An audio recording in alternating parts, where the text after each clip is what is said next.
रोहित साहब, जैसे कि आप सईद सादत फाउंडेशन अनंतनाग के एक मेंबर है, आपने पिछले 2 सालों से जो आवाम के लिए आपकी फाउंडेशन ने किया, जैसे कि एग्जांपल हम छोटी लेंगे, ऑक्सीजन कंसंट्रेट्स घर घर पहुंचाने की कोशिश की, ग्राउंड लेवल पे आपकी फाउंडेशन पे इसने काम किए हैं पेंडेमिक में।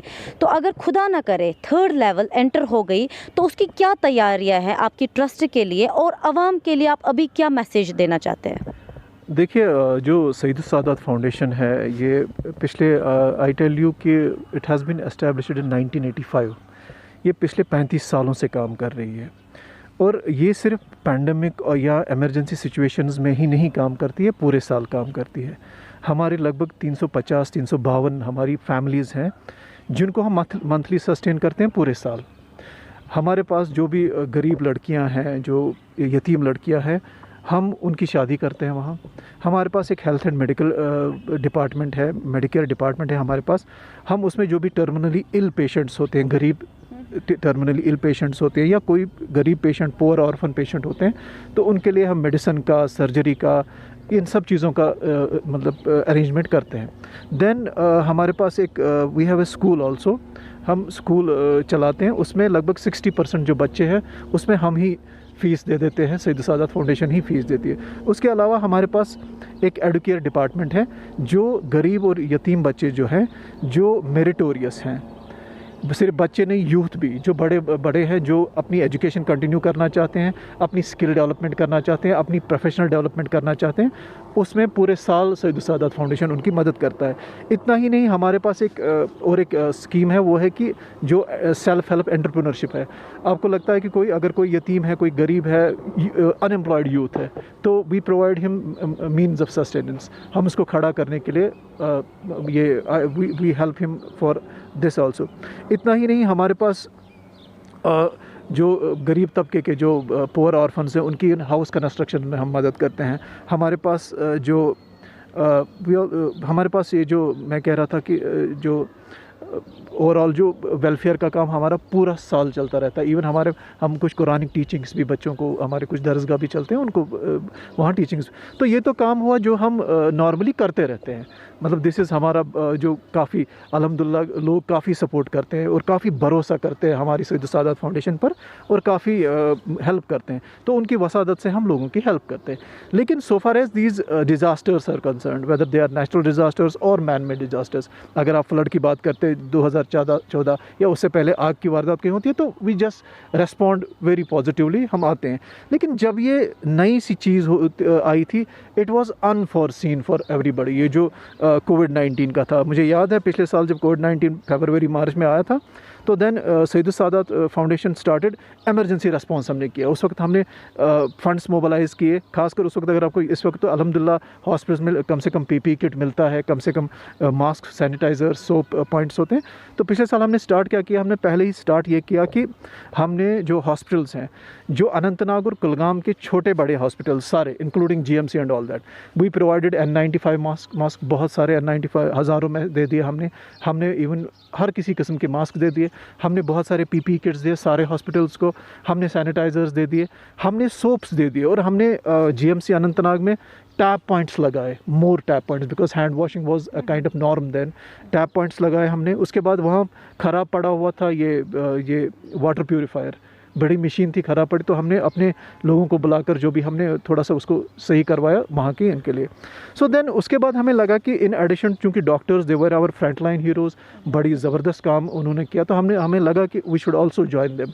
तो हमने कोशिश की। उसके बाद हमारा दूसरा चैलेंज सबसे बड़ा जो पैंडमिक में था, दैट वाज कि बहुत सारे फैमिलीज़ जो हैं, ज़ीरो इनकम फैमिलीज़ हैं, जैसे वेंडर्स हैं, ड्राइवर्स हैं, या और कोई लोग हैं जो डायरेक्टली इफेक्ट होते हैं इस लॉकडाउन से। तो व्हाट वी डिड, हमने ऑलमोस्ट हमारे फिगर्स हैं 33 लाख रुपीज़ हमने इन सारी फैमिलीज़, लगभग 1100 फैमिलीज़ को ई ट्रांसफ़र करके भेज दिए, खासकर खाने वाने के लिए, because they couldn't move out, उनके पास कुछ नहीं था। सो 33 लाख रुपए हमने डाल दिए, उनके ई ट्रांसफ़र कर दिए उनके अकाउंट्स में, सो दैट वो खाना वाना खुद ला सके और वो कर सके।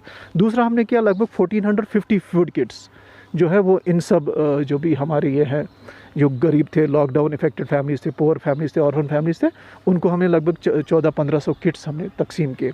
इन एडिशन टू दैट हमारे पास ऑक्सीजन कंसनट्रेटर्स हुआ करते, वो पहले से ही हुआ करते थे, पिछले 10-20 साल से हमारे पास हुआ करते, because COPD patients and all that हुआ करते थे। सो हमारे, लेकिन फिर हमने थोड़ा इस प्रोसेस को गियर अप किया। व्हाट वी डिड, हमने थोड़े से और oxygen concentrators with the support, active support of people around, जो भी हमारे वेल विशर्स हैं, डोनर्स हैं, तो किया थोड़ा सा। तो कंसनट्रेटर्स भी हमने ये वो सर्कुलेशन में लाए होम केयर के लिए, जो भी हमारे पेशेंट्स थे। लेकिन जब सेकेंड वेव आई, तो सेकेंड वेव में हमें लगा, उस वक्त हॉस्पिटल्स लिटिल बिट तैयार थे, मैं नहीं कह सकता कि पूरे के पूरे तैयार थे, लेकिन कुछ तैयार।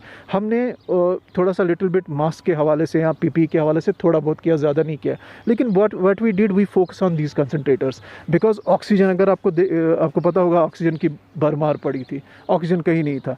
तो अल्हम्दुलिल्लाह with the able support of our well wishers, अल्लाह की जो गायबाना मदद हमारे पास थी, हम 25-26 कंसनट्रेटर से आज 60 कंसनट्रेटर्स तक पहुंच गए। Today we have 60 concentrators. ये बहुत सारे नहीं हैं, लेकिन हम कोशिश कर रहे हैं इनको ऐड करने की, क्योंकि आपको पता है पेंडेमिक में सबसे बड़ी बात ही ऑक्सीजन की होती है। और हमने 24 घंटे अपनी हेल्पलाइन ऑन रखी। हमारे जो वॉलंटियर्स हैं, they used to be in the office on call. रात के 2 बजे कॉल आएगा ऑक्सीजन कंसनट्रेटर का, and we used to give और even deliver to some points. इतना ही नहीं, फिर उसके बाद हमें लगा कि ऑक्सीजन, तो हमने कोशिश की बहुत सारा ऑक्सीजन, इवन हमने ACT ग्रांट्स के लिए भी अप्लाई किया था। देन दे हैड सेड कि हम एक ऑक्सीजन प्लांट भी भेज देंगे। फिर हमने डिस्ट्रिक्ट एडमिनिस्ट्रेशन से बात की थी, हमने उनका, चूँकि हम ऑक्सीजन प्लांट को कुछ नहीं कर सके, यू टेक दैट अप। तो उन्होंने फिर district administration, they take that proposal up. तो उसके बाद दूसरा चैलेंज फिर से यही था कि लोगों के पास ये खाना वाना कैसे पहुंचाया जाए। सो देन इस वक्त भी, अभी तक भी अगर मैं देखूं, तो अभी तक के हमारा ऑलमोस्ट 20 लाख रुपए हमने ट्रांसफ़र करके ऐसी जो फैमिलीज़ हैं, जो लॉकडाउन इफेक्टेड फैमिलीज़ हैं, उनमें पहुंचा। और इतना ही नहीं, हमने लगभग ऑलमोस्ट 600-700 फूड किट्स जो हैं वो वहाँ इनमें बांटे। और इंशाल्लाह we are expecting more food kits, खासकर हमारे जो ड्राइवर ब्रेदन थे या जो लॉकडाउन इफेक्टेड फैमिलीज़ हैं, तो it will continue food kit काम कंटिन्यू रहेगा। और कोशिश हमारी यही रहेगी कि ऑक्सीजन कंसनट्रेटर्स और अवेलेबल रखें, क्योंकि हम नहीं चाहते कि हॉस्पिटल्स पर ज़्यादा लोड डालें। यहाँ सबसे बड़ी प्रॉब्लम होती थी, किसी को थोड़ा सा भी ऑक्सीजन की ज़रूरत होती थी तो वो दौड़ लगाता था हॉस्पिटल के लिए। तो हमने कोशिश की कि कम से कम हमारे हॉस्पिटल्स पर प्रेशर जो है वो कम पड़े। अच्छा, इसमें मैं आपको बता दूं, जो हमारा इस वक्त जो कंटिन्यू जो प्रोग्राम है यही है। एक तो हम फूड किट्स पर फोकस करेंगे, and secondly will focus on this oxygen so far as this pandemic is concern. और तीसरी इंपॉर्टेंट बात जो अवेयरनेस की बात है, अवेयरनेस कैंपेन, जैसे बशीर साहब कह रहे थे, मतलब मैं आपको बता दूं कि इस वक्त सबसे ज़्यादा ज़रूरी है, क्योंकि we are expecting third wave. अल्लाह जाने आए या ना आए, हमारे डॉक्टर्स तो कहते हैं कि आएगी थर्ड वेव। जैसे हमारी कॉम्प्लेसेंसी इस वक्त बाज़ार में दिख रही है, तो आई थिंक थर्ड वेव भी हमें देखनी पड़ेगी। तो इसके लिए सबसे बड़ी बात, मेरी जो रिक्वेस्ट जो हमारे सामाइन को जाएगी, वो यही जाएगी कि doctors are actual experts on this subject. ठीक है, आप अपनी मत चलाइए। आप एजुकेशन को बहुत अच्छा जानते होंगे, दुकानदारी को बहुत अच्छा जानते होंगे, बिज़नेस को या बाकी सारे कारोबारों को आप जानते होंगे बहुत अच्छा, लेकिन पैंडेमिक के बारे में जो सबसे इम्पॉर्टेंट जो एक्सपर्ट है वो WHO है और डॉक्टर्स आपके हैं।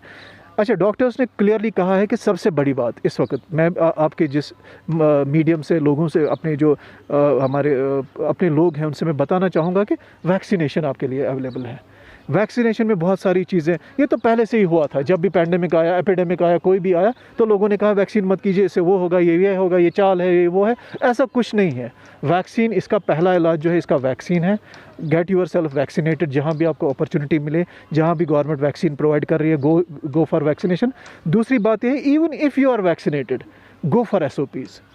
कम से कम मास्क आप तब तक ना छोड़ें, सोशल डिस्टेंस, फिजिकल डिस्टेंस आप तब तक ना छोड़े। ये जो इस वक्त बाज़ारों में थोड़ा बहुत अनलॉक हुआ है, आप फिर से देख लीजिए, मास्क तो लगभग गायब ही हो गई है।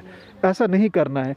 आपको अगर याद हो, जो फरवरी और मार्च में जो हमने ये लातुलैल किया था, ये लैक्स एटीट्यूड दिखाया था, ये जो हमने कॉम्प्लेसेंसी दिखाई थी, उसी की वजह से इतनी सीवियर सेकंड वेव हमें दिखा।